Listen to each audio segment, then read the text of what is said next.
don't think the former president of Kenya is actually honest, because they were asked to attack the M23. They gave them 48 hours, which is gonna expire tomorrow. And then those soldiers didn't do anything. So when he's telling us that his army is going to come out of Congo, this is our wish, but we cannot trust that will really happen. So when you say you're talking about the M23 rebellion, because I think he would deny responsibility or accountability when you say it's his army, he's there as a mediator. I don't think they came for what they say they came for. I think they came to work together with the M23. Are you talking about former Kenyan President Uhuru Kenyatta? Yes. Why is that? I'm going to go back to the question that was asked to one of the members of the United Nations. They asked him that the M23, they are well equipped, and where is that equipment comes from? He said from somewhere. You get the point? So also, we don't know who is behind Mr. Uhuru. Okay, Mbenga, I just want us to be clear, not only for me, but for our viewers' sake. When you say he, are you referring to Uhuru Kenyatta, the former president of Kenya, or are you speaking about Kigali's role, what Rwanda's president, Paul Kagame, has said that they have absolutely nothing to do with M23? Please be very clear who you're talking about, because my follow-up questions will be based on that. I think Kagame must just be honest, you understand, because it's been like 20 years that Congo in the east, there is so many things that are happening. And he always denying, but the Congolese people arrested many times soldiers from Rwanda in our soil in DRC. So when you talk about Uhuru meeting with Kagame and pretending to come and help us fight the M23, it does not really make sense, because for us as Congolese, the M23 is actually the Rwanda army that has been funded by some Western countries because they want to get our minerals for free. And I ask this very cautiously. Of course, we will have to give right of reply to those who want right of reply. Which Western countries are you accusing of working in cahoots with Rwanda? And what role, what possible interest would Kenya have, especially through former President Uhuru Kenyatta? I'm not going to be specific, because all of them, they hiding behind something. When I say Western countries, how many? I mean, in my knowledge, there may be more than 6. And Kenya, what role would it play? What interest would it have in helping Kigali in interfering in the sovereign affairs of the DRC? Because, look, Rwanda is a very small country, very, very small. And Congo is the second biggest country in Africa. So it does not make sense that Rwanda can shake the whole DRC.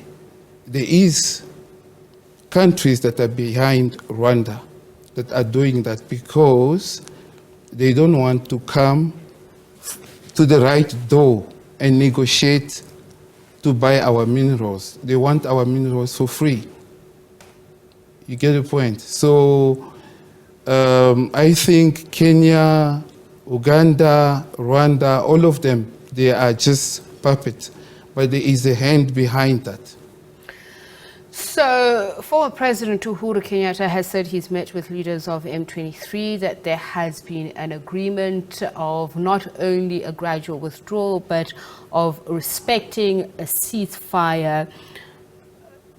You are saying you don't think that there was a genuine effort to engage with M23 rebel leaders to move out of, particularly I think what has been spoken about here is North Kivu, but we know that there are more than 120 insurgent groups in the DRC. So do you think this agreement specifically just has to do with North Kivu, or are there other provinces or other regions of the Eastern DRC that M23 still has a stranglehold on?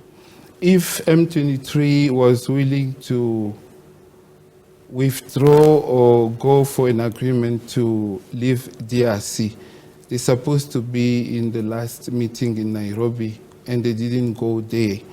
For us, Congolese people, we know that there is no M23. There is Rwanda who is attacking DRC. And these are obviously allegations that Rwanda continually denies. As you say, the question then arises who's funding it, and I think the international community and even those within the region have been asking this.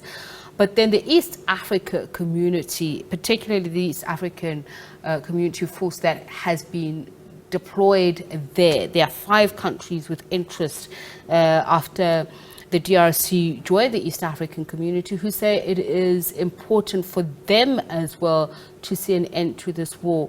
What role can they play, or are they playing? I'm just going to come back to what I've said now. This situation is a little bit complicated because Rwanda is denying what he is doing. Remember not long ago, I think about a month ago, Rwanda said they're going to ask the M23 to stop the war. So if I have the power to come and ask you to stop the war, I might also have the power to come and tell you to start the war. Okay, but what about other East African countries who are saying they're supporting the DRC in ending the insurgency?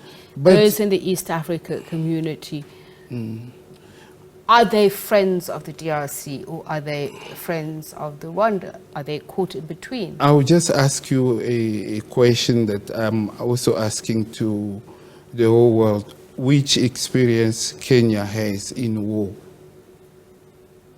You get the point? So you're saying former President Kenyatta may not be the right mediator, facilitator for this? No, it's not the right one. Who would be?